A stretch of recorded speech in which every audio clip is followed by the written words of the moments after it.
Hello students, मैं Manoj Agarwal for the NEET classes. Mukhyamantri Abhyuday योजना में आपका स्वागत है। आज का जो टॉपिक है इनहेरिटेंस एंड वेरिएशन, इससे पहले भी आप आनुवंशिकता और विभिन्नताओं में दो टॉपिक पढ़ चुके हैं। उसमें वेरिएशन फर्स्ट ए था। उसी क्रम में इनहेरिटेंस और वेरिएशन में इससे पहले अभी तक आपने पढ़ा मेंडल्स लॉज कि मेंडल के एक नियम क्या थे, उसकी टर्मिनोलॉजी क्या थी, जो उन्होंने 3 लॉज दिए थे यहाँ पर, उनके बारे में हमने स्टडी की थी। मोनोहाइब्रिड क्रॉस और डाईहाइब्रिड क्रॉस देखा था। ये सारे टॉपिक्स पढ़ने के बाद यहाँ पर deviations from Mendel's laws, Mendel का जो नियम है वो यूनिवर्सल ट्रुथ नहीं है, उनमें भी बहुत सारी शॉर्टकमिंग्स हैं, उन कमियों को हमको पढ़ना है। तो आज हम पढ़ेंगे डेविएशंस, विचलन फ्रॉम मेंडल्स लॉज। अब ये जो मेंडल के लॉज में डेविएशंस हैं, इसमें डेविएशंस दो तरह के हैं। एक है यहाँ पर एलीलिक डेविएशंस, ठीक है, और एक है यहाँ पर नॉन एलील। तो एलील जीनों का पारस्परिक प्रभाव हम पढ़ सकते हैं और नॉन एलील जीनों का, तो हम दोनों की स्टडी करेंगे। यहाँ पर एलील जीन्स के पारस्परिक प्रभाव, और दूसरा टॉपिक पढ़ेंगे यहाँ पर नॉन एलील जीन्स के प्रभाव। तो इन दोनों प्रभाव में एलील जीन्स और नॉन एलील जीन्स में हम दोनों की सिस्टमेटिक स्टडी करेंगे। पहले हम देखते हैं यहाँ पर एलील जीन्स के पारस्परिक प्रभाव। ये सब मेंडल्स लॉज के डेविएशंस हैं, तो हम यहाँ पर विचलन कह सकते हैं, या फिर जहाँ पर मेंडल के नियम लागू नहीं होते वो सारे टॉपिक हैं। हम देख सकते हैं कि जो मेंडल के नियम हैं वो सार्वभौमिक सत्य नहीं है। क्यों नहीं है सार्वभौमिक सत्य? क्योंकि एलील जीन्स के पारस्परिक प्रभाव में जो पहला आता है उसे कहते हैं यहाँ पर इनकम्प्लीट डोमिनेंस। नाम देखिए आप, इनकम्प्लीट डोमिनेंस। हिंदी में कहते हैं यहाँ पर अपूर्ण प्रभाविता। क्या कहते हैं? अपूर्ण प्रभाविता। मेंडल का जो पहला नियम था वो लॉ ऑफ डोमिनेंस था, प्रभाविता का नियम। हम क्या पढ़ रहे हैं? अपूर्ण प्रभाविता। अपूर्ण प्रभाविता की जो खोज की थी वो खोज की थी discovered by Carl Correns, discovered by Carl Correns in Mirabilis jalapa. एक प्लांट है मिराबिलिस जलापा, इसका नाम है, एक और नाम है, इसको फोरोक्लॉक भी कहते हैं। तो मिराबिलिस जलापा में इन्होंने कार्ल कोरेंस ने खोजा अपूर्ण प्रभाविता। इसका मतलब है कि जो एलील हैं वो एक एलील दूसरे पर पूरी तरह से प्रभावी नहीं है। जैसे मेंडल्स लॉज में मेंडल ये कहते हैं कि अगर यहाँ पर ऐसा लिखा हुआ है तो ये कौन सा प्लांट है? टाल प्लांट है, और टाल प्लांट में means capital T is dominant over the small T, लेकिन यहाँ पर ऐसा नहीं है। तो मिराबिलिस जलापा में जो है इन्होंने दो अलग अलग पौधे लिए। एक पौधा यहाँ पर होमोजाइगस रेड, होमोजाइगस, दोनों यहाँ पर होमोजाइगस लिए थे, और ये कैसा था? यहाँ पर वाइट था।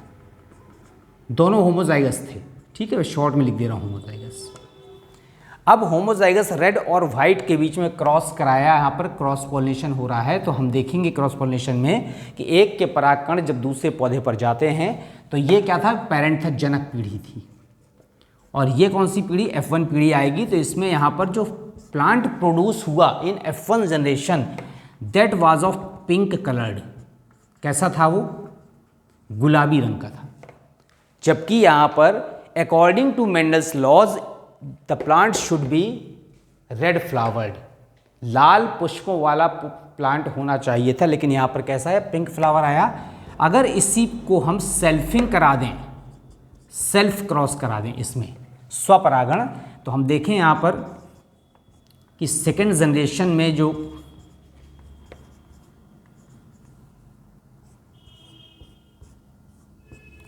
ये सेकेंड जनरेशन में रेशियो आ रहा है 1:2:1। ये कैसा था? ये होमोजाइगस रेड था। ये कैसे हैं? यहाँ पर पिंक कलर्ड हैं, और ये कैसा है? यहाँ पर वाइट कलर्ड था, ठीक है। तो आप देख रहे हैं रेड, पिंक और वाइट का जो रेशियो है वो कैसा? 1:2:1। This is the F2 generation according to Mendel's laws. Mendel के नियम के हिसाब से अगर समयुग्मजी लंबे और समयुग्मजी बौने में संकरण कराया गया था तो पहली पीढ़ी में विषम युग्मजीय लेकिन लंबे पौधे आए थे। और F2 जनरेशन में उनमें जो जीनोटाइप था वो 1:2:1 था, लेकिन जो फिनोटाइप था, दृश्य रूप था, वो 3:1 था।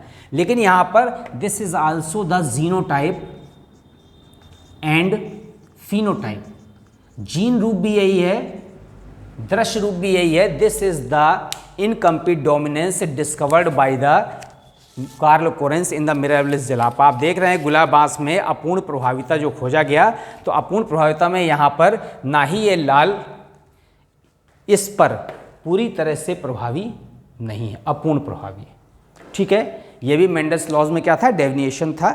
इसके बाद हम नेक्स्ट डेविएशन में आते हैं मेंडल्स लॉज में।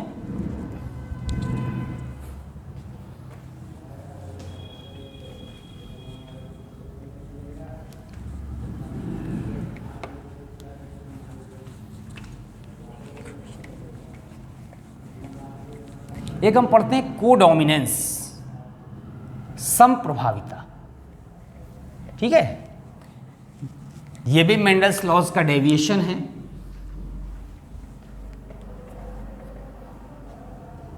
कोडोमिनेंस, कोडोमिनेंस हिंदी में कहते हैं समप्रभाविता।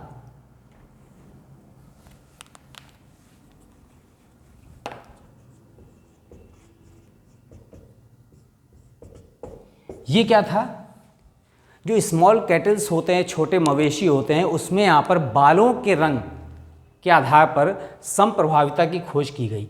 इन्होंने देखा कि जो बालों के रंग का प्रकटन होता है वो जीन्स की एलील जोड़ियों के द्वारा होता है।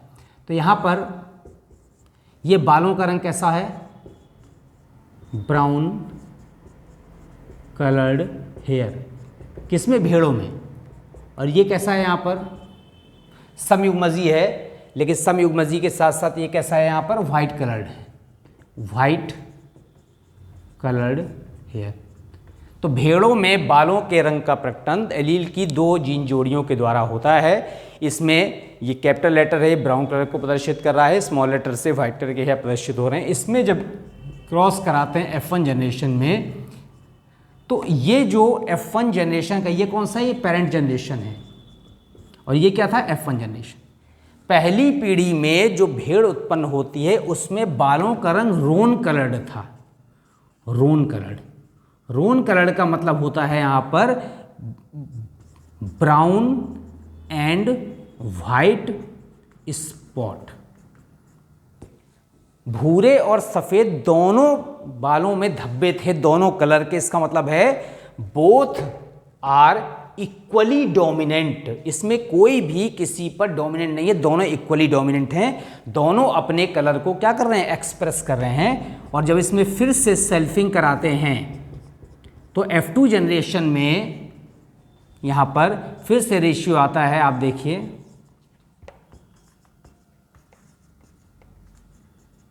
ये F2 जनरेशन है, ये F2 जनरेशन में फिर से क्या आ गया यहाँ पर, ये कैसे हैं, टोटली ब्राउन कलर्ड के हैं, ये कैसे हैं यहाँ पर रोन कलर्ड के हैं, और ये कैसे हैं वाइट कलर्ड के हैं, ये ब्राउन है, और ये कैसा है रोन। तो रेशियो आया 1:2:1। ये भी क्या था, जीनोटाइप भी था एंड फिनोटाइप भी था। तो आप देख रहे हैं इनकम्प्लीट डोमिनेंस मिराबिलिस जलापा ने खोजा। मिराबिलिस जलापा में किसने, कार्ल कोरेंस ने। इसी तरह से कोडोमिनेंस भेड़ों में बालों के रंग का प्रकटन इससे प्रदर्शित करते हैं। अब हम इसके बाद आते हैं नेक्स्ट टॉपिक में, उसे कहते हैं यहाँ पर lethal gene. These are all the deviations from the Mendel's laws. Lethal gene है, आप देखिए, this is the lethal gene. Hindi में कहते हैं यहाँ पर मृत्यु कारक जीन, मृत्यु कारक जीन। मृत्यु कारक जीन क्या है, देखिए, एक फ्रांसीसी वैज्ञानिक हुए क्यूनॉट, फ्रेंच साइंटिस्ट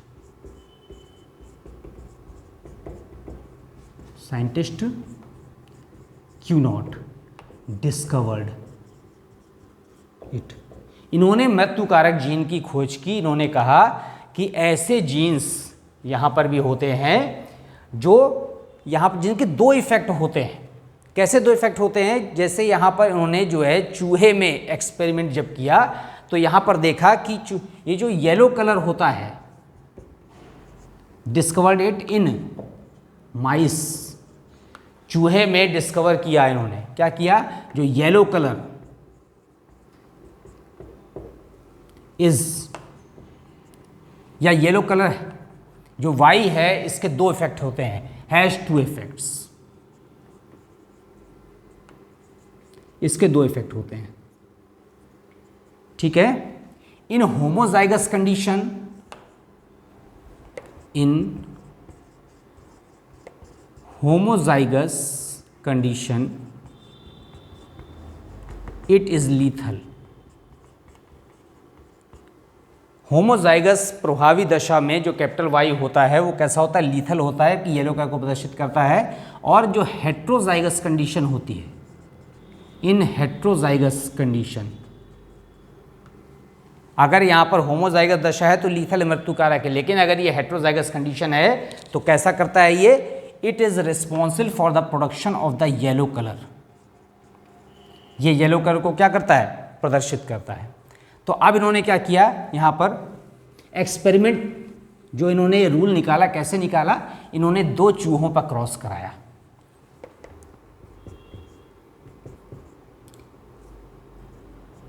एक मेल ले लिया, एक फीमेल ले लिया, दोनों कैसे थे, यहाँ पर येलो कलर के थे, येलो कलर्ड हेयर, ठीक। अब इन्होंने जब क्रॉस कराया तो देखा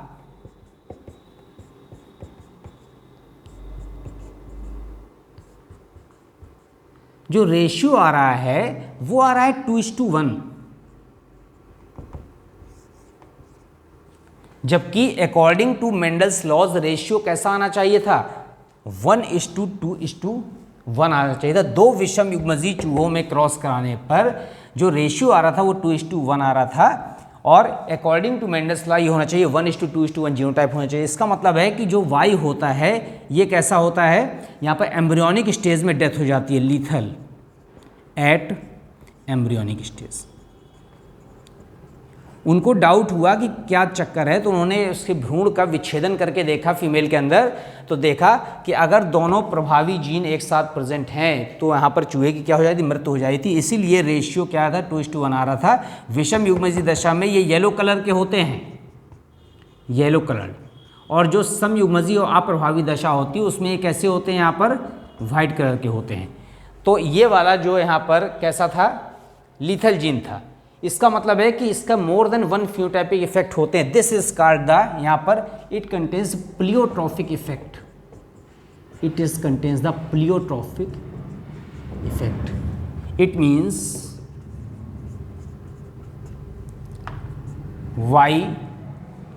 वाई क्या था यहाँ पर, it is responsive for the production of the yellow colour. तो इसका मतलब है कि किसी जीन के मोर देन 2 इफेक्ट होते हैं। It means such genes have more than one phenotypic effect। कुछ जीन ऐसे होते हैं जिनके फिनोटाइपिक या दृश्य रूप इफेक्ट क्या होते हैं, एक से ज़्यादा होते हैं। Such gene are called the such genes, such genes are known as pleiotropic gene. आप देख रहे हैं यहाँ पर वाई के 2 इफेक्ट हैं, ये होमोजाइगस दशा में मृत्यु कारक है और हेट्रोजाइगस दशा में कैसा है, येलो कलर को प्रदर्शित कर रहा है। This is also the deviation from the Mendel's laws discovered by the French scientist Cuenot in the mice, ठीक है। अब इन्होंने 2 येलो कलर के चूहों में जो क्रॉस करके इस चीज़ को क्या कर दिया था, एक्सपेरिमेंटली प्रूव कर दिया था। अब हम किस में आते हैं,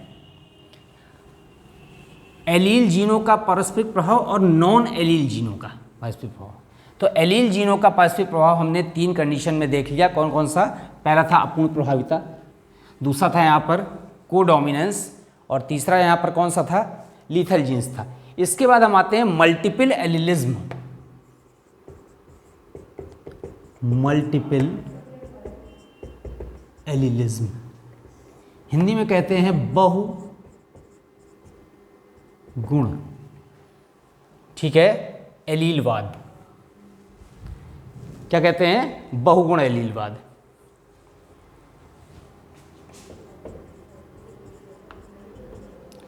इसमें किसका एग्जाम्पल लेंगे? एग्जाम्पल है इसमें ब्लड ग्रुप का। सबसे पहले तो हमको ये पता होना चाहिए कि what is the multiple allelism, बहुगुण एलीलवाद क्या है। तो ऐसे hereditary traits, such hereditary traits that are governed by, जो गवर्न माने नियंत्रित हो रहे हैं, किससे हो रहे हैं? More than 2 alleles, more than 2 alleles या जीन्स। ऐसे लक्षण जो 2 या अधिक जीन या एलील द्वारा गवर्न माने नियंत्रित हो रहे हैं, वो कहलाता है बहुगुण एलीलवाद। उसमें एग्जाम्पल है यहाँ पर ब्लड ग्रुप। अब ये जो हमारा ब्लड ग्रुप एग्जाम्पल है, ठीक है, रक्त समूह, तो रक्त समूह में जो वंशागति होती है उसमें 4 तरह के ब्लड ग्रुप होते हैं, ए बी और, ठीक है, ये क्या है? These are the blood group. अब blood group is named due to the presence of the special antigen present in the membrane of the RBC. इसमें एंटीजन ए है, इसमें एंटीजन बी है, इसमें बोथ एंटीजन है। Here there is no antigen. ये actually जो capital letter से प्रदर्शित की जा रही है एंटीजन है। यहाँ किससे लिखते हैं? इंडिकेट करते हैं कैपिटल लेटर से, कैपिटल लेटर से। और कहाँ पाए जाते हैं ये? Present in RBC membrane, RBC की मेम्ब्रेन में पाए जाते हैं। अगर ए है एंटीजन तो blood group A, antigen B है तो ब्लड ग्रुप बी, यानी दोनों एंटीजन एक साथ हैं तो ब्लड ग्रुप ए बी, और कोई एंटीजन नहीं है तो ओ। ये समझाइए, ए बी और ओ 3 मुख्य रूप से हैं। इसी के बदले में यहाँ पर एंटीबॉडी पाए जाते हैं। किसमें पाए जाते हैं? प्लाज्मा में पाए जाते हैं। और प्लाज्मा में पाए जाने के अलावा हम इसको स्मॉल लेटर से प्रदर्शित करते हैं। अगर एंटीजन ए है तो एंटीबॉडी अपोजिट होगी, चूंकि स्मॉल लेटर से होती है इसलिए स्मॉल बी। अगर एंटीजन बी है तो एंटीबॉडी ए होगा।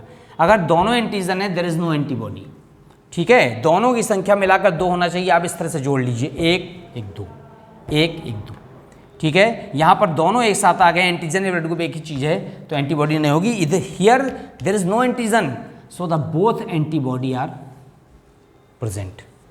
तो आपने देखा एंटीजन को कैपिटल लेटर से, एंटीबॉडी को स्मॉल लेटर से प्रदर्शित करते हैं। अब इसका जो जीनोटाइप और वंशागति कैसी होती है हम उसको पढ़ते हैं। जो जीनोटाइप है यहाँ पर ए के निर्धारण के लिए 2 जीनोटाइप है। आई के रिप्रेजेंटेशन का सिंबल है। बी के लिए जैसे हम कहते हैं यहाँ पर कि लंबा पौधा माने कैपिटल टी, ठीक है, या कैपिटल टी स्मॉल टी, इसका मतलब ओ क्या है यहाँ पर? अप्रभावी है। बी के लिए या तो जीनोटाइप आई बी और आई बी हो सकता है या आई बी और आई ओ हो सकता है। अगर दोनों प्रेजेंट है ए बी, इसलिए दोनों एक दूसरे के लिए कोडोमिनेंट हैं। तो ए बी ब्लड ग्रुप तभी होगा जब जीनोटाइप क्या होगा? आई ए और आई बी। और ओ का मतलब है दोनों रिसेसिव जीन जब एक साथ साथ होंगे, समयुग्मजी और कौन सी अप्रभावी दशा, वो इस सेम सीधे से स्मॉल टी हम कहते हैं कि बौने पौधे को प्रदर्शित करने के लिए ये जीनोटाइप। अब इस जीनोटाइप में अगर हमें किसी का ब्लड ग्रुप पता करना है, सपोज करिए the male has blood group A B and the female means mother has blood group कौन सा? ओ। तो ये मान लीजिए फीमेल या मदर मान लीजिए, ये फादर मान लीजिए।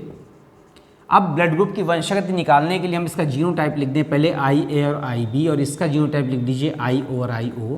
क्रॉस करा दीजिए पुनित स्क्वायर से, आपको पता है ऐसे क्रॉस बना देते हैं। यहाँ पर एक तरफ हमने मेल ले लिया, एक तरफ क्या ले लिया? फीमेल। मेल में लिया आई ए और आई बी, फीमेल में ले लीजिए आई ओ और आई ओ।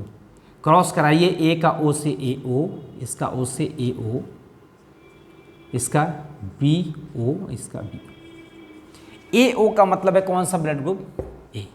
और बी ओ का मतलब कौन सा ब्लड ग्रुप? बी। इसका मतलब है जो ऑफ स्प्रिंग्स होंगी, ठीक है, ऑफ स्प्रिंग्स, उन ऑफ स्प्रिंग्स में ब्लड ग्रुप या तो ए होगा या क्या होगा, बी होगा, दोनों नहीं होंगे। ठीक, इसका मतलब है कि अगर शिशुओं में अगर माता पिता ए बी और ओ ब्लड ग्रुप के हैं तो बच्चों में हमेशा ब्लड ग्रुप या तो ए होगा या बी होगा। इससे वल्दियत का पता लगाते हैं, शिशुओं का पता लगा लेते हैं। कभी कभी जब शिशु मिक्स हो जाते हैं तो डीएनए फिंगरप्रिंट तो बाद में काम आती है, उसके पहले भी हम इस थोड़ी जानकारी इस ब्लड ग्रुप से पता हो जाती है कि वास्तव में यहाँ पर कि कौन से ब्लड ग्रुप बच्चों में संभव हैं और कौन से नहीं है। जैसे हम एक एग्जाम्पल यहाँ पर और ले लें, सपोज करिए कि जो मेल है या फादर है उसका ब्लड ग्रुप क्या है, यहाँ पर ए है, तो फिर से हम देख लेते हैं ए के 2 जीनोटाइप हैं, पहले ए और ए ओ, और मदर में ओ है तो यही एक ही जीनोटाइप है, आप देख लीजिए। अब इसके लिए 2 क्रॉस बनेंगे,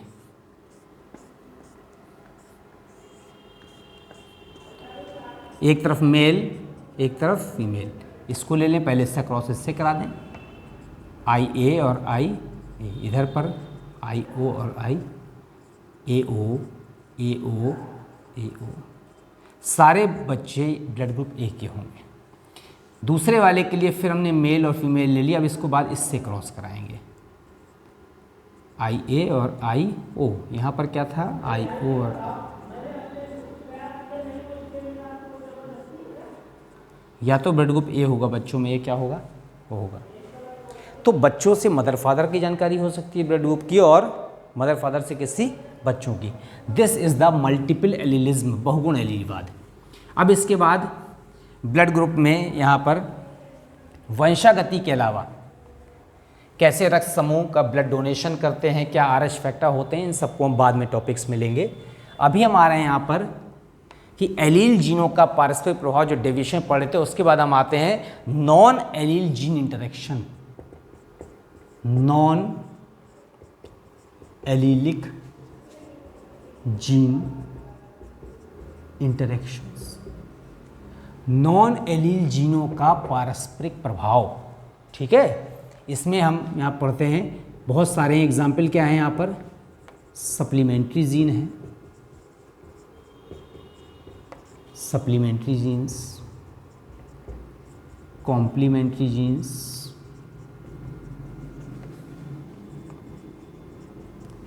मॉडिफायर जीन, फिर इसके बाद ब्लेंडिंग इनहेरिटेंस, ब्लेंडिंग इनहेरिटेंस, इस तरह की वंशागति इनकी है। हम सारे टॉपिक एक एक करके पढ़ते हैं। यहाँ पर पहले हम किस में आएंगे, यहाँ पर सप्लीमेंट्री जीन्स में आ जाते हैं। सबसे पहले सप्लीमेंट्री लिखा हुआ है, इसे अनुपूरक जीन्स भी कहते हैं।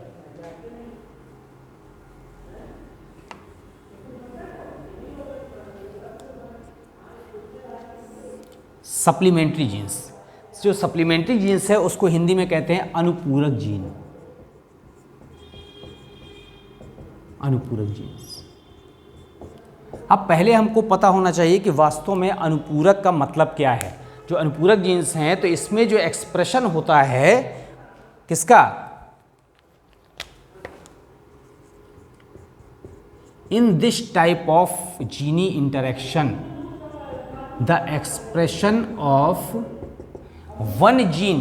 देखिए जो एक जीन है यहाँ पर कितने हैं, यहाँ पर जोड़े में होते हैं, तो अगर यहाँ पर गिनी पिग्स में देखा जाए तो expression of one pair of dominant gene, expression of one pair of dominant gene is without the presence of, एक पेयर जो डोमिनेंट जीन है यहाँ पर, without the other pair of dominant gene, without the presence of other pair of dominant gene. इसमें एक pair के dominant gene प्रभावी gene के एक जोड़ा अपने को दूसरे प्रभावी जीन जोड़े की प्रेजेंस के बिना एक्सप्रेस कर सकता है, but expression of other pair of dominant gene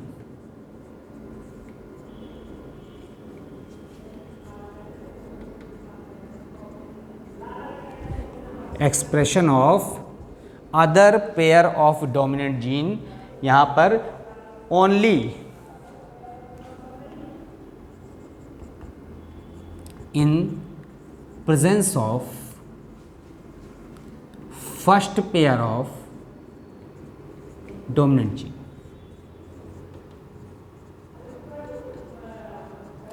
एक प्रभावी जीन जोड़ा दूसरे प्रभावी जीन जोड़े के बिना अपने को एक्सप्रेस कर सकता है, अपने कैरेक्टर को, अपने ट्रेट को, लेकिन दूसरे पेयर का जो प्रभावी जीन है दूसरे जोड़े का, वो बिना पहले जोड़े के प्रभावी जीन के अपने को एक्सप्रेस नहीं कर सकता।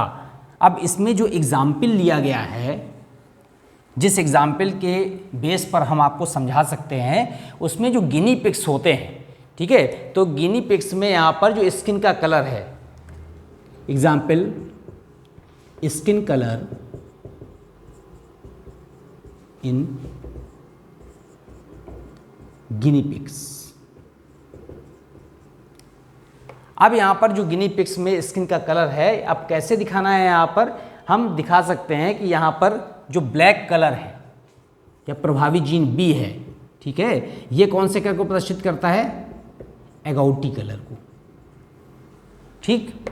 तो स्मॉल बी है वो ब्लैक कलर को प्रदर्शित करता है, black colour due to melanin pigment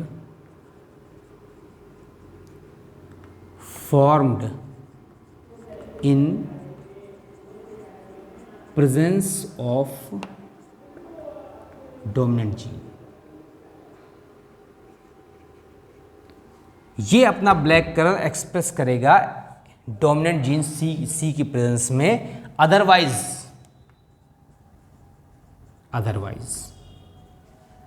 albino is produced. अगर कैपिटल सी प्रेजेंट नहीं है, एल्बिनो इज प्रोड्यूस्ड, तो रंजकहीन दशा प्रदर्शित होती है। कौन सी? रंजकहीनता जानते हैं, जिसमें यहाँ पर स्किन में कोई भी पिगमेंट नहीं होता और पूरी स्किन हमारी कैसी दिखाई देती है, यहाँ पर पिंक कलर की दिखाई देती है। तो एगौटी और यहाँ पर ब्लैक के मध्य में क्रॉस कराया गया है।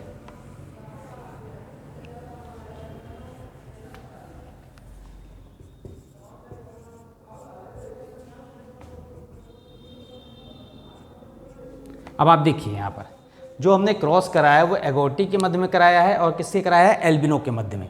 क्योंकि अगर ये ब्लैक होता तो यहाँ पर कैपिटल सी होता, तो ये क्या है, ये एल्बिनो है। एल्बिनो का मतलब है रंजकहीन। अब हम जब क्रॉस कराते हैं तो यहाँ से कैपिटल बी और सी ले लिया, यहाँ से क्या ले लिया, small B C, capital B के साथ बी, कैपिटल सी साथ ही। अब क्रॉस बना दीजिए, पहला आया कैपिटल बी कैपिटल सी, यहाँ भी लिख देंगे। दूसरा देखिए कैपिटल बी स्मॉल सी, ठीक है, तो यहाँ पर दीजिए कैपिटल बी स्मॉल सी। तीसरी दशा में small B capital C, small B capital C, और चौथी दशा में स्मॉल बी स्मॉल सी।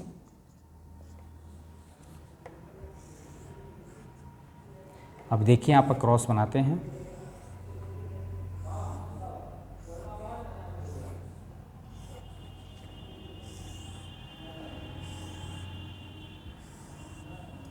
ठीक है ना। ये पेरेंट थे, ये F1 पीढ़ी थी, ये कौन सी बनेगी, ये F2 पीढ़ी बनेगी, ठीक है, F1 यहाँ पर थी। अब देखिए क्रॉस करना आपको पता है।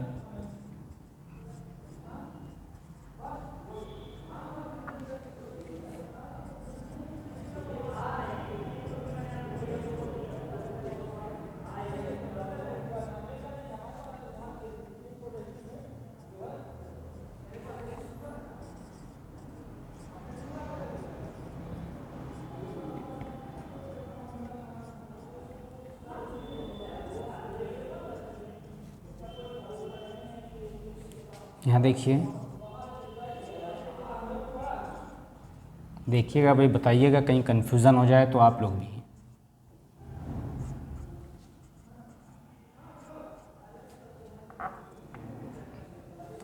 अब हमको इसमें F2 जनरेशन में देखना है कि रेशियो क्या आया। रेशियो में देखिए ये एगोटी, एक पेयर का डोमिनेंट जीन दूसरे पेयर के डोमिनेंट जीन के अब्सेंस में भी अपने को एक्सप्रेस कर सकता है, लेकिन दूसरे पेयर का डोमिनेंट जीन अपने को पहले पेयर के अब्सेंस के बिना यहाँ पर क्या नहीं कर सकता, एक्सप्रेस नहीं कर सकता। अब ये एगोटी 3 4 5 6 7 8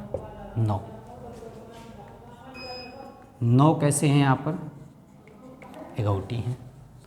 ठीक है, अब हम देखें एगोटी के बाद कि ब्लैक कितने हैं। जो ब्लैक होंगे आप ये समझ लीजिए कि उसमें स्मॉल b होगा लेकिन कैपिटल C होगा, स्मॉल b कैपिटल C, ये small b capital C, small b capital C।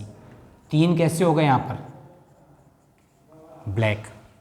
ठीक है, अब एल्बिनो कितने हैं, एल्बिनो ने रंजकहीन, ये देख रहे हैं ये एल्बिनो, मैं यहाँ पर AL लिख दे रहा हूँ, 1।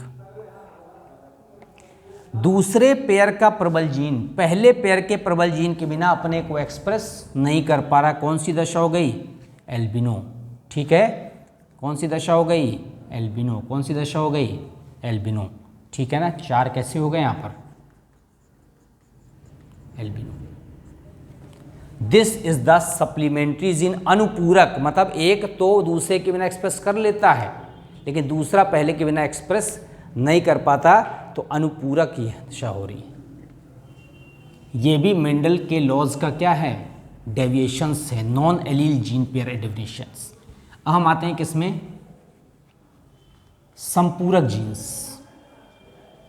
ये अनुपूरक था,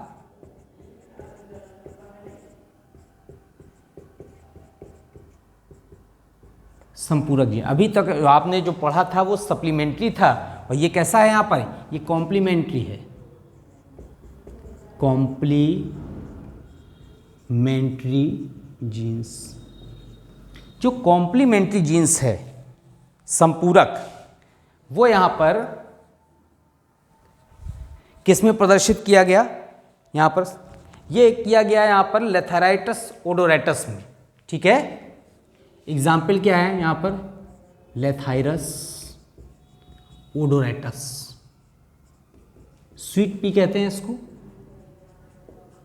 इसमें इसका एग्जाम्पल शो किया गया। संपूरक जीन क्या कहता है, अब हमको इसकी डेफिनेशन देखिए, थोड़ी सी देखिए डेफिनेशन डिफरेंस है कि in phenotypic expression of a character, in phenotypic expression of a character, इसको और पास में लिखें, किसी एक लक्षण के दृश्य रूप प्रकटन में क्या होगा, any pair of dominant gene express itself, any pair of dominant gene express itself separately, यहां पर कि any pair of dominant gene express, किसी कोई भी प्रभावी जीन अपने को एक्सप्रेस कर सकता है on presence of other pair, in presence of other pair dominant gene.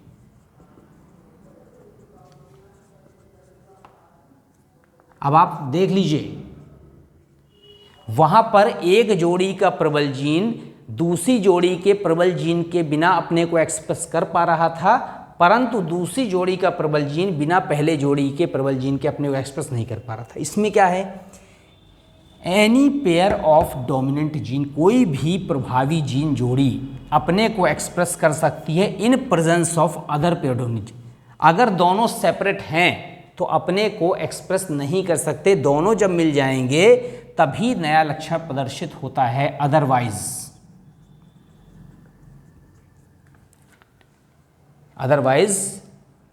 Not. एक जोड़ी का प्रबल जीन दूसरी जोड़ी के प्रबल जीन के प्रेजेंस पर ही अपने को एक्सप्रेस कर पाता है और नहीं तो नहीं कर सकता। यहाँ पर क्या किया, दो वाइट फ्लावर में क्रॉस कराया। लेथाइरस ओडोरेटस जो है,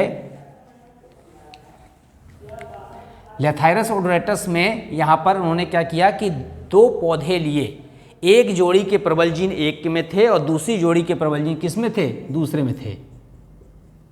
ये देखें ना, ये प्रबल जीन है, ये अप्रबल है। ये कैसा फ्लावर, वाइट फ्लावर।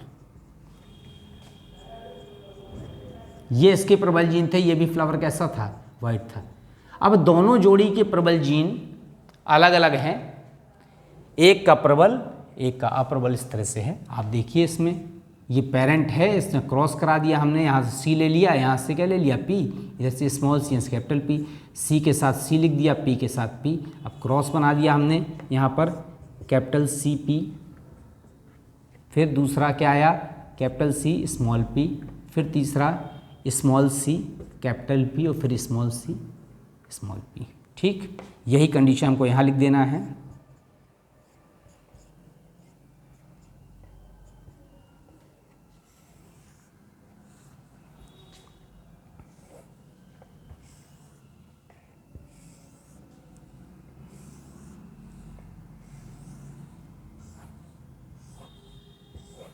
ठीक, देखिए आप क्रॉस कराते हैं फिर से,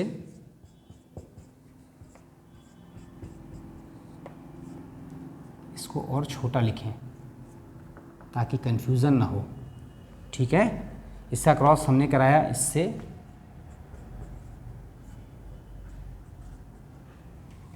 इसका क्रॉस कराते हैं, दोनों सी कैपिटल एक,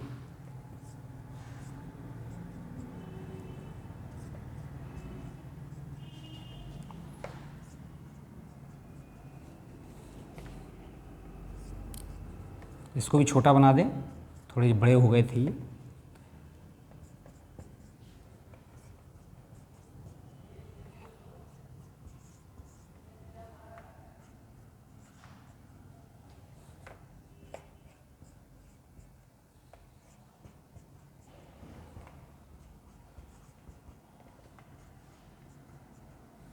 अब आप देखिए, जहाँ जहाँ पर दोनों जोड़ी के प्रबल जीन मिल गए, इसमें इसमें इसमें इसमें इसमें इसमें इसमें इसमें इसमें 1 2 3 4 5 6 7 8 9, ये तो 9 हो गए यहाँ पर वायलेट कलर के, नया करेक्टर डेवलप हुआ violet colour.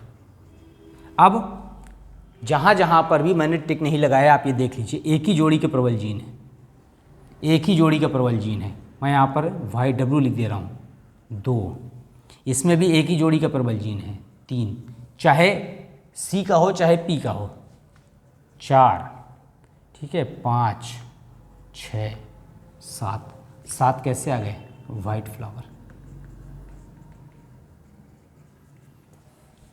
9:7, this is called the, कौन सा टॉपिक कहलाया, कॉम्प्लीमेंट्री जीन, संपूरक जीन।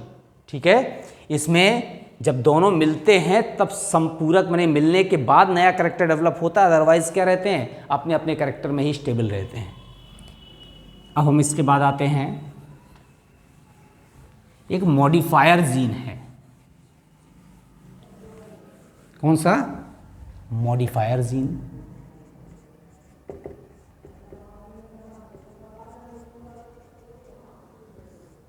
ठीक है, ये जो मॉडिफायर जीन बनाया हुआ है इसको कोलैबोरेटिव जीन भी कहते हैं। क्या कहते हैं, कोलैबोरेटिव। ये सब मेंडल्स लॉज के क्या हैं, एक्सेप्शंस हैं, और सब F2 जनरेशन में सब डाई हैबिट क्रॉस हैं। अब ये जो कोलैबोरेटिव जीन है या मॉडिफायर जीन है, इसमें क्या होता है, each pair of dominant gene shows it's separate effect. Each pair of dominant gene shows its separate effect। दोनों जोड़ी के प्रबल जीन अपना अलग अलग इफेक्ट दिखाते हैं, but on collaboration new character is developed. Collaboration में न्यू कैरेक्टर क्या होता है, डेवलप होता है, and absence of any dominant gene, अगर कोई भी प्रभावी जीन नहीं है, ठीक है, the effect its effect is अगर कोई भी प्रभावी जीन है तो जो इसका इफेक्ट है वो क्या होगा, बिल्कुल भी चेंज हो जाएगा, नया या new effect is produced, new effect is produced, नया लक्षण उत्पन्न होगा। अब इसमें जो एग्जाम्पल लिया उन्होंने, किसका एक दिया है यहाँ पर, कॉम्ब। आपने देखा है जो मुर्गे में जो कलगी लगी होती है उसको कॉम्ब कहते हैं। तो एग्जाम्पल क्या है, कॉम्ब स्ट्रक्चर, कि कॉम्ब की किस तरह की कलगी है। तो मुर्गे पे जो कॉम्ब लगा होता है, कहीं पर उसको रोज़ की तरह का होता है तो उसे रोज़ कॉम्ब कहते हैं, कहीं पर मटर की आकृति का होता है तो उसको पी कॉम्ब कहते हैं, जहाँ पर रोज़ और पी कॉम्ब दोनों मिल जाते हैं तो उसको वालनट कॉम्ब कहते हैं, और जहाँ पर कोई भी कॉम्ब डेवलप नहीं होता उसे यहाँ पर क्या कहते हैं, यहाँ पर सेपरेट कॉम्ब कहते हैं। अब इसमें जो पी कॉम्ब है या रोज़ कॉम्ब है, तो हम यहाँ पर क्रॉस देखते हैं कि उन्हें रोज़ कॉम्ब और पी कॉम्ब का क्रॉस करा दिया।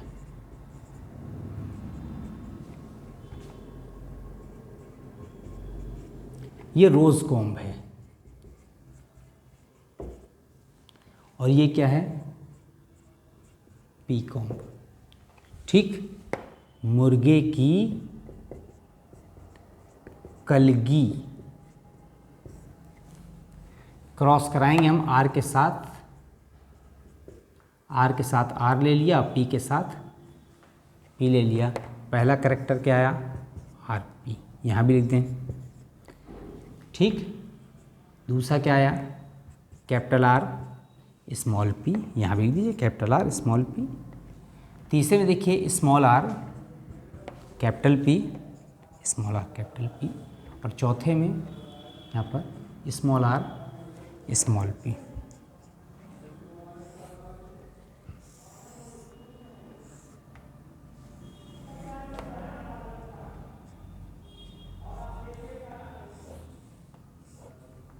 सिक्सटीन ऑप्शंस बनते हैं, आपको पता है क्यों बनते हैं, इसका रीज़न भी आपको पता होगा, नहीं पता तो मैं आपको बता दे रहा हूँ। 4 to the power n rule होता है, ठीक है, F2 जनरेशन के लिए है 4 टू दी पावर n।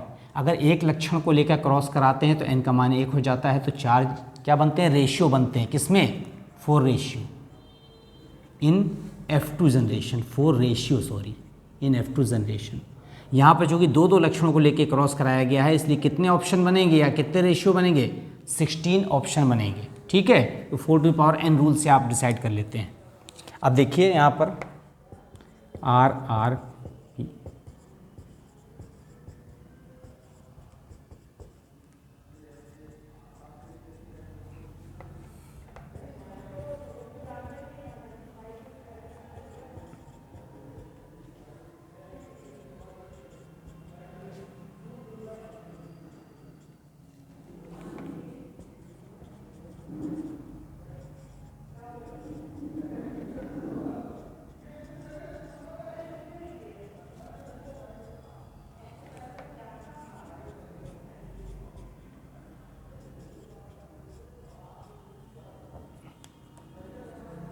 दोनों पी स्मॉल।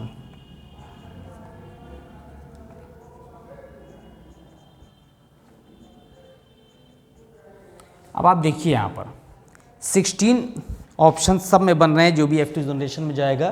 तो यहाँ पर रोज़ कॉम्ब है कि पी कॉम्ब है, देखिए जहाँ जहाँ पर आर कैपिटल है वहाँ रोज़ कॉम्ब होगा। आप देखिएगा केवल आर कैपिटल है, ये देखिए मैं आर लिख दे रहा हूँ, ये रोज़ कॉम्ब। ठीक है, दूसरे कलर से लिख रहा हूँ, शायद आपको ज़्यादा क्लियर दिखाई देगा, रोज़ कॉम्ब। ठीक, ये देखिए रोज़ कॉम्ब, यहाँ केवल आर कैपिटल है, वहाँ मैं बता रहा हूँ रोज़ कॉम्ब। ठीक, जहाँ पी कैपिटल है वो पी कॉम्ब आएगा। पी कॉम्ब में देख लीजिए, यहाँ पी ये होगा P comb, P comb, P comb. ठीक है, जहां दोनों के प्रभावी लक्षण हैं वो नया कैरेक्टर डेवलप होगा, वालनट कॉम्ब। 2, 3, 4, 5, 6, 7, 8 और ये 9। तो 9 तो हो गए यहाँ पर वालनट कॉम्ब, 3 हो गए यहाँ पर रोज कॉम्ब, 3 हो गए पी कॉम्ब। एक दोनों के अप्रभावी रूप जब होते हैं तो उसे कहते हैं single comb. This is the modifier gene also called the collaborative gene. तो मुर्गे की कलगी में आपने देखा ये सब non allylic gene interactions. Now next हम आते हैं यहाँ पर ब्लेंडिंग इनहेरिटेंस या ग्रेजुअल इनहेरिटेंस। किस में आते हैं? Blending inheritance.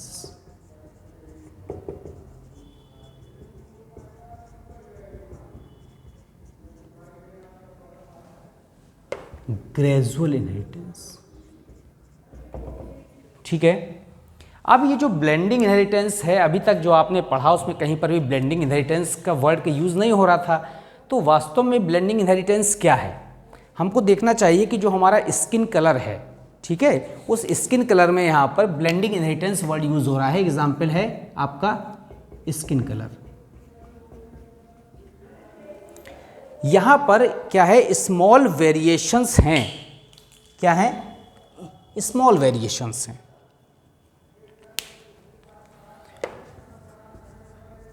स्मॉल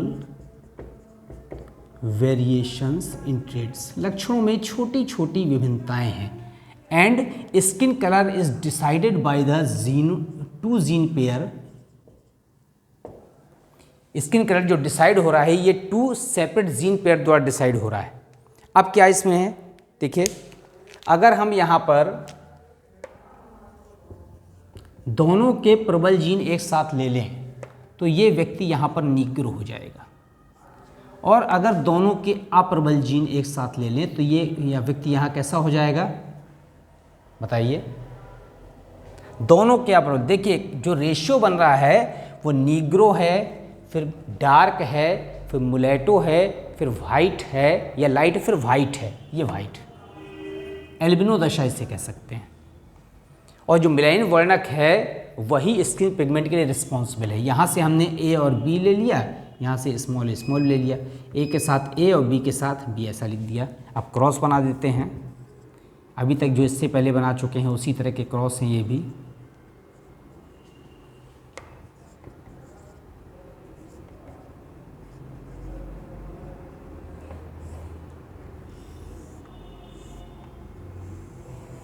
सोलह ऑप्शन बनेंगे तो आपको पता ही है।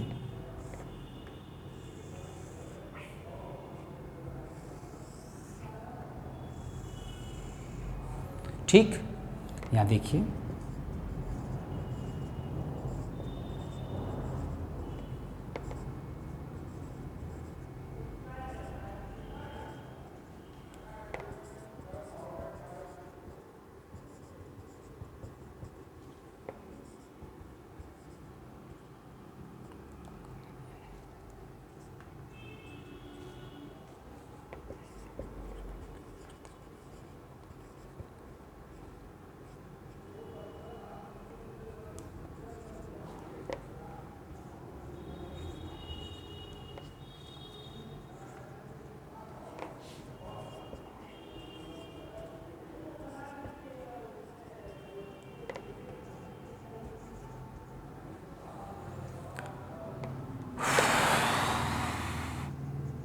अब आप देखिए यहाँ पर रेशियो में थोड़ा हमको ध्यान देना पड़ेगा।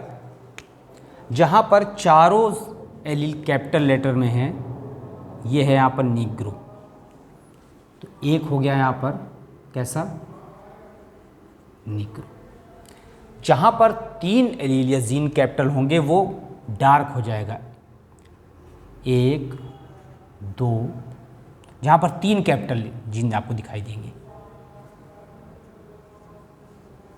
ठीक है, देखिए यहाँ पर 1, 2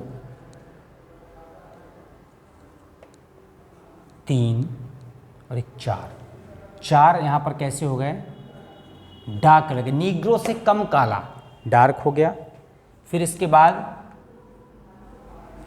जहाँ पर 2 कैपिटल जीनो उसको देखिए, ये हो गया मुलेटो, 1 2 3 4 5, ठीक है, और एक ये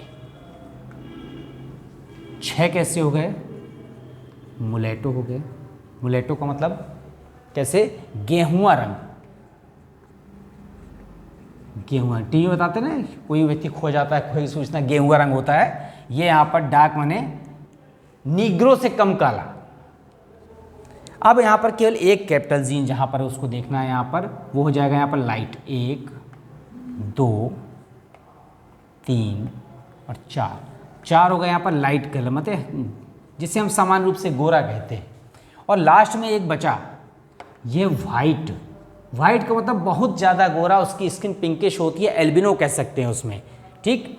तो यहाँ पर देख रहे हैं 1 4 6 4 1 6 4 10 4 14 15 16 ही ऑप्शन बनते हैं F2 जनरेशन में, ये सब F2 जनरेशन है। ये यहाँ पर ब्लेंडिंग या ग्रेजुअल इनहेरिटेंस है, जिसमें थोड़े थोड़े वेरिएशन में कलर क्या हो रहा है, चेंज हो रहा है। तो अभी तक आप मेंडल के नॉइज क्या पढ़ रहे थे, डेविएशंस पढ़ रहे थे, डेविएशन फ्रॉम मेंडल्स लॉज। अब इसके बाद हम आते हैं यहाँ पर जेनेटिक डिसऑर्डर्स, क्या पढ़ेंगे, जेनेटिक डिसऑर्डर्स। जेनेटिक डिसऑर्डर्स में आनुवंशिक रूप से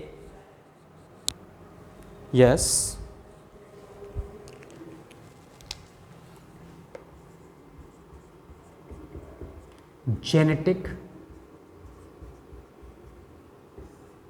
डिसऑर्डर्स, ठीक। अब जेनेटिक डिसऑर्डर में बहुत कॉमन है एक आपका sickle cell anaemia, SICKLE, sickle cell anaemia. Hindi में क्या कहते हैं, तो कहते हैं हंसियाकार रुधिराणु। हमारा RBC ऐसा हो जाता है, ये जेनेटिकल डिसीज है ड्यू टू द ऑटोसोमल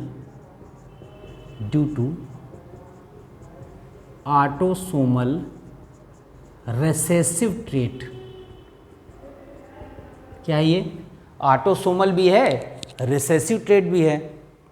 तो अब यहाँ पर क्या होता है कि the alpha and beta chains, 2 chain होती है हीमोग्लोबिन में। The beta chain of haemoglobin, haemoglobin की जो बीटा चेन है वो डिस्टर्ब हो जाती है, because in this case glutamine amino acid या ग्लूटामिक एसिड भी कहीं कहीं लिखा होता है, ग्लूटामीन एमिनो एसिड या ग्लूटामिक एसिड पूरा लिख दो, ग्लूटामिक एसिड एमिनो एसिड है ये, of 6th position on beta chain, जो हीमोग्लोबिन की बीटा चेन का 6th पोजीशन ग्लूटामिक एसिड है, इज रिप्लेस्ड बाई वैलीन। ये वैलीन से रिप्लेस हो जाता है, और जब वैलीन से रिप्लेस हो जाता है तो हीमोग्लोबिन क्या हो जाएगा, इसमें हीमोग्लोबिन या RBC सिकल्ड। तो RBC हंसिया क्या आकार की हो जाती है, and oxygen conduction capacity disturb, जो ऑक्सीजन ले जाने की क्षमता जो होती है वो डिस्टर्ब हो जाती है। और होमोजाइगस दशा में यहाँ पर बिकॉज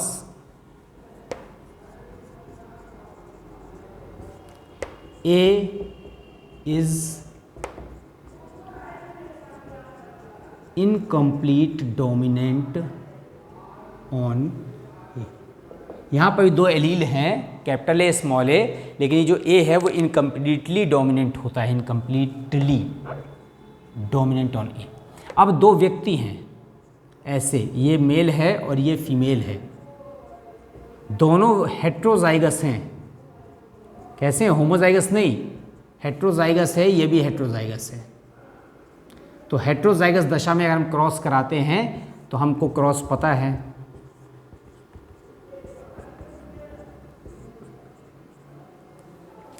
जो हेट्रोजाइगस दशा में जब हम क्रॉस कराते हैं तो ये रिसेसिव जीन के कारण होता है। तो ये यहाँ पर नॉर्मल पर्सन है, नॉर्मल पर्सन। ये यहाँ पर क्या है? Partially sickled. इसमें बहुत ज़्यादा हैवी वर्क नहीं कर सकता ये व्यक्ति, क्योंकि इसमें कुछ आरबीसी क्या है? सिकल्ड है, हेट्रोजाइगस विषम युग्म दशा है। और ये क्या होगा यहाँ पर? Totally defected. तो रिसेसिव होने के कारण यहाँ पर ये जेनेटिक डिसऑर्डर होता है और ऐसे व्यक्ति क्या हो जाता है? यहाँ पर डेथ हो जाती है। और होमोजाइगस में अगर हम क्रॉस कराते हैं होमोजाइगस का, ऐसा ये नॉर्मल पर्सन है, इसका क्रॉस करा देंगे हेट्रोजाइगस से, तो आप देख लीजिए इससे यहाँ पर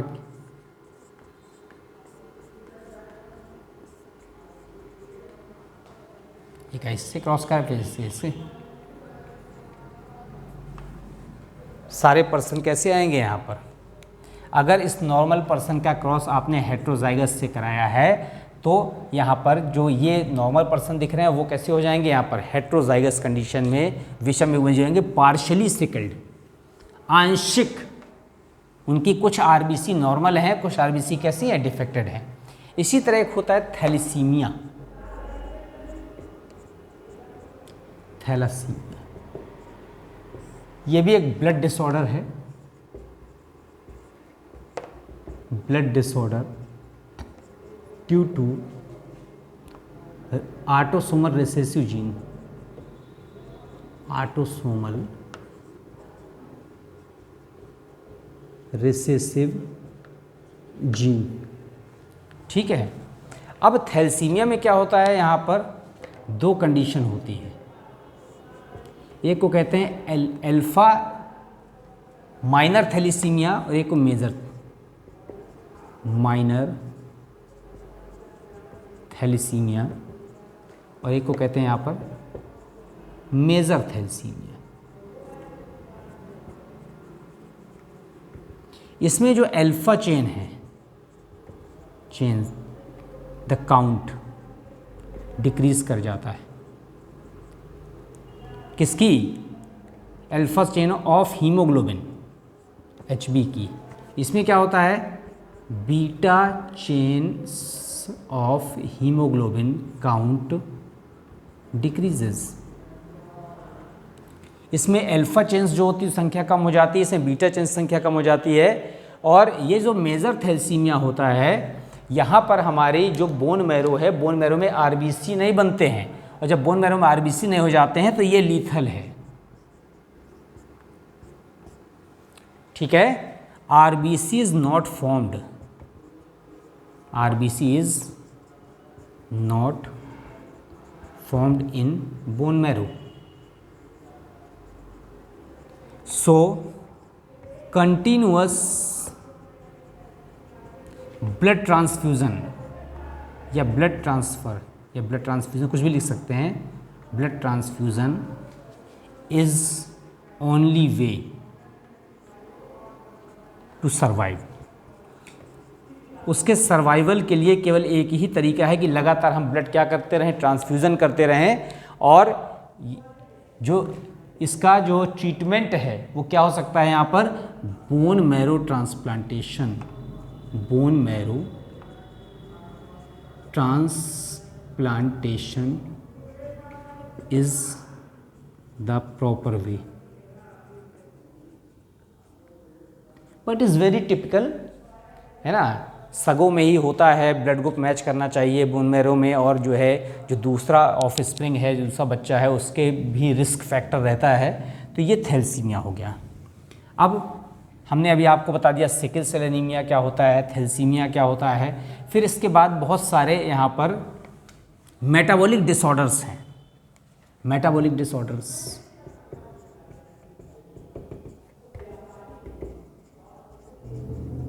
मेटाबॉलिक डिसऑर्डर्स में एक फिनाइल कीटोन्यूरिया है, फिनाइल कीटोन्यूरिया। अब यहाँ पर क्या होता है, जो फिनाइल एलेनिन हाइड्रोक्सिलेज एंजाइम नहीं बनता है, ठीक है, due to absence of enzyme phenyl keto hydroxylase etcetera, ठीक है। तो क्या होगा यहाँ पर, so the amount of this amino acid is not converted into the tyrosine, accumulates in liver and nervous system. So mental retardedness takes place. Mental retardedness takes place. इसी तरह एक एल्केप्टोन्यूरिया होता है यहाँ पर, एल्केप्टोन्यूरिया। यह भी यहाँ पर किसे, due to absence of enzyme, due to absence of enzyme, ये भी यहाँ पर एंजाइम की कमी से होता है। गैरॉड ने खोजा था, जिससे कारण से यहाँ पर एक ब्लैक यूरिन डिसीज़ हो जाती है, ठीक है। यूरिन जो है एयर के संपर्क में आते ही कैसी हो जाती है, ब्लैक कलर की हो जाती है। इसके बाद एक होता है एल्बिनिज्म, ठीक है, एल्बिनिज्म, रंजकहीनता। रंजकहीनता एक जेनेटिक डिसऑर्डर है। इसमें क्या होता है, हमारी स्किन में पिगमेंट नहीं बनता, और due to the deficiency of melanin pigment. तो मिलेनिन पिगमेंट को बनाने वाले जो एंजाइम है, जो जीन है, वो इनएक्टिव होता है, रिसेसिव होता है, जिसके कारण से हमारी स्किन पिंक कलर की दिखाई पड़ती है। और ऐसा व्यक्ति सनलाइट को फेस नहीं कर सकता, क्योंकि जब ब्राइट सनलाइट जब पड़ती है बहुत ज़्यादा, तो हमारी स्किन में उसमें रैशेज़ आ जाते हैं, और हमारी स्किन जो है एल्बिनिक पर्सन की या रंजकहीन पर्सन की, उसको क्या नहीं कर पाती है, फेस नहीं कर पाती। तो ये सब इनहेरिटेंस और वेरिएशंस थे। इसका ब्लड ग्रुप में एक RH फैक्टर भी होता है, मैंने आपको बताया था कि मैं बाद में कहूँगा, मैं थोड़ा सा देख लेता हूँ यहाँ पर। जो RH फैक्टर है, ये discovered by the Rhesus monkey, ये रीसस मंकी में खोजा गया, डिस्कवर्ड इन रीसस मंकी। तो ये क्या है, it is also A antigen, जैसे एंटीजन A B था, ठीक है, उसी तरह आल्सो ए एंटीजन। तो ये भी एक एंटीजन है, और रीसस मंकी में ये खोजा गया, और किसमें पाया जाता है, यहाँ पर RBC में पाया जाता है। अब ये जो RH फैक्टर है, जिस ब्लड ग्रुप में पाया जाता है, the blood group contain it is called, is known as positive, known as positive। Suppose करिए कि अगर ब्लड ग्रुप A में ये पाया जा रहा है, तो उसे कहेंगे A पॉजिटिव, ये पॉजिटिव है। और अगर यहाँ पर अब्सेंट है, due to absence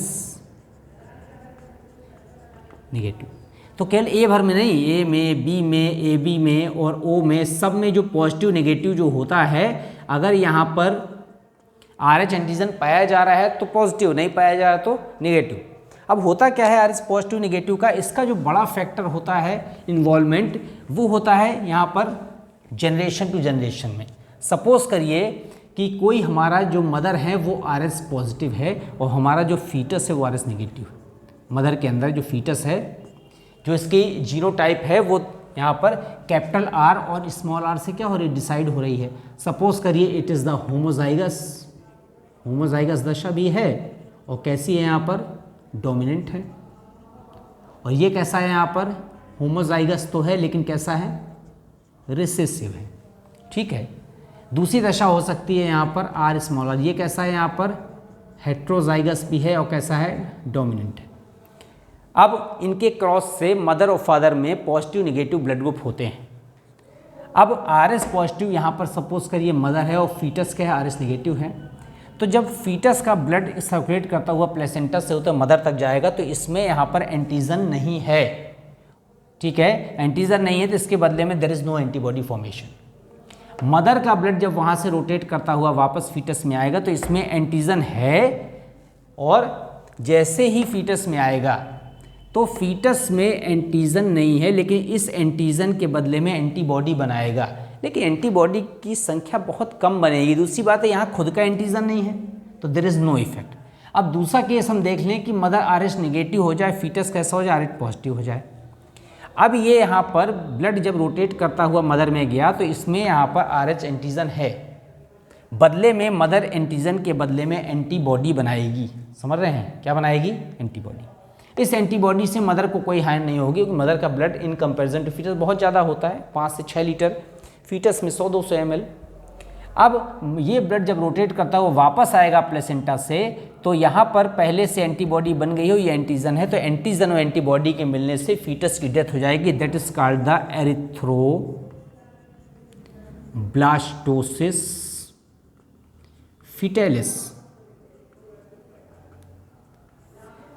embryonic stage में ही डेथ हो जाएगी। इस तरह से अक्सर डेथ हो जाती है और लोग सोचते हैं कि किसी और रीज़न से हो गया, एक्चुअली ये ब्लड ग्रुप के कॉम्बिनेशन ना होने से, ये जीनोटाइप के कारण ऐसा हो रहा है। तो ये RS फैक्टर है। इसको रोकने के लिए पहली प्रेगनेंसी कभी कभी नॉर्मल हो जाती है, क्योंकि बहुत ज़्यादा एंटीबॉडी तब तक नहीं बन पाते हैं, लेकिन आफ्टर फर्स्ट प्रेगनेंसी के बाद सेकंड थर्ड प्रेगनेंसी में मोस्टली डेथ हो जाती है अगर ये दशा है तो।